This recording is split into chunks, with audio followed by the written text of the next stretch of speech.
ইনশাআল্লাহ ইনশাআল্লাহ দ্রুত ফিরত আসবে, আপনারা দোয়া করবেন।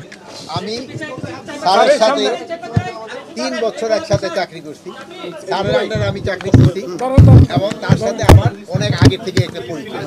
আজকে একটা সৌজন্য সাক্ষাৎকার ছিল। আমরা এই সৌজন্য সাক্ষাৎকারে আমরা বিভিন্ন ধরনের কথাবার্তা আমাকে পারিবারিক লেভেল, অন্যান্য লেভেল এগুলি আমরা আলোচনা করছি। রাষ্ট্রীয় কোনো ব্যাপারে কথা হয়েছে? রাষ্ট্রীয় লেভেলে রাষ্ট্রীয় আলোচনার মাধ্যমে হয়তো 2-1টা রাষ্ট্রীয় লেভেলে চলে আসছে, বাট ওইটা খুব একটা বড় আলোচনা না। 17.5 বছর পরে আল্লাহ পাক আমাকে নির্দোষের মাধ্যমে জেল থেকে ছুটেছি এবং আজকে জাতীয়তাবাদী দল, বাংলাদেশ জাতীয়তাবাদী দল থেকে একটা টিম করা হয়েছে। সেই টিমের মধ্যে আমি একজন, আমার সাথে সিনিয়র সেক্রেটারি আছেন কামরুজ্জামান সাহেব, রিমন সাহেব, তারপর হচ্ছে আরগঞ্জের মাহবুব সাহেব আছেন এবং আরেকজন আছেন আমাদের সাথে, তিনি আজকে আসতে পারেন। তো যাই হোক, আমাদের আসার উদ্দেশ্য আমাদের কিছু কিছু জিনিস আমাদের ম্যাটার অফ কনসার্ন হয়ে দাঁড়িয়েছে, উদ্বিগ্নের জায়গা, যেগুলো আমরা ওনাদের সাথে অত্যন্ত আন্তরিকতার সাথে সৌন্দর্যপূর্ণ পরিবেশে আলোচনা করছি।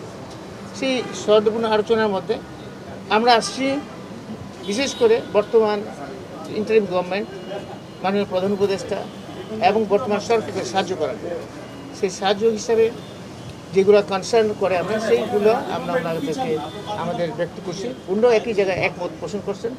মোটামুটি খুব আলোচনা অত্যন্ত ফলপ্রসূ এবং সহজপূর্ণ হয়েছে। আপনি বললেন যে উদ্বিগ্নটা কি, বিষয়টা কি, ইস্যুটা কি?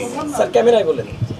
উদ্বিগ্ন যেমন আমাদের পার্শ্ববর্তী দেশে পতিত সরকার যে শেখ হাসিনা, ওনার সাথে একটা বিশেষ শিল্পগোষ্ঠী, পত্রিকায় দেখেছেন আপনারা, এসএলএম গ্রুপ, তারা সেখানে একটা মিটিং করছে, সমস্ত পত্রিকা আসছে। সেটা মিটিংয়ের উদ্দেশ্য ছিল বাংলাদেশের নির্বাচন বানচাল করা, নির্বাচনের বিভিন্ন সহিংস ঘটনা ঘটানো। এটা তো একটা উদ্বিগ্নের জায়গা, সেই ব্যাপারে আমরা আলোচনা করেছি। আরও অনেক কিছু আলোচনা করেছি, যেমন বিভিন্ন অবৈধ অস্ত্র এবং লুট হওয়া অস্ত্র, সেটা যে উদ্ধার হয়নি এখনো, সেটা আমাদের উদ্বিগ্ন জায়গা। স্যার স্বরাষ্ট্র উপদেষ্টা আপনাকে করেছেন কিনা? স্বরাষ্ট্র উপদেষ্টা অবশ্যই অবশ্যই করেছে, বরং অত্যন্ত সৌহার্দ্যপূর্ণ, অত্যন্ত সুফল, মানে অত্যন্ত ফলপ্রসূ আলোচনা হয়েছে।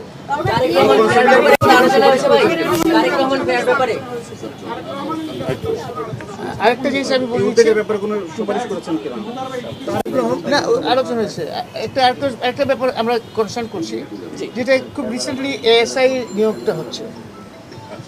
সাধারণত নিয়োগ হয় কনস্টেবল, এসআই এবং এসপি লেভেলে, কিন্তু দেখলাম এএসআই লেভেলে নিয়োগ হচ্ছে। কনস্টেবল থেকে যারা হয় তাদের একটা ক্যারিয়ার থাকে, যেমন সে এসআই হবে, এসআই হবে, ইন্সপেক্টর পর্যন্ত হইতে পারে। আবার এসআই লেভেলে যারা হচ্ছে তারা এসআই থেকে ইন্সপেক্টর হয়ে ডিআইজি পর্যন্ত হয়েছে, অনেক উদাহরণ আছে। আবার এসপি থেকে তো আইজি পর্যন্ত হতে পারে, কিন্তু এখন এএসআই পর্যন্ত সেটা একটু বিভিন্ন জায়গায়, কারণ কনস্টেবলদের মধ্যে একটা বিভিন্ন রকম একটা অবস্থা দেখছি, সেটাও একটা আমাদের উদ্বিগ্ন। সাবেক স্বরাষ্ট্রমন্ত্রী হিসেবে আপনি কি মনে করেন দেশের আইন শৃঙ্খলা পরিস্থিতি এখন ভালো না খারাপ, আপনি কি মনে করেন? আমি এটুকুই বলবো না, ভালো করার যথেষ্ট চেষ্টা করছেন, আন্তরিকতা কোনো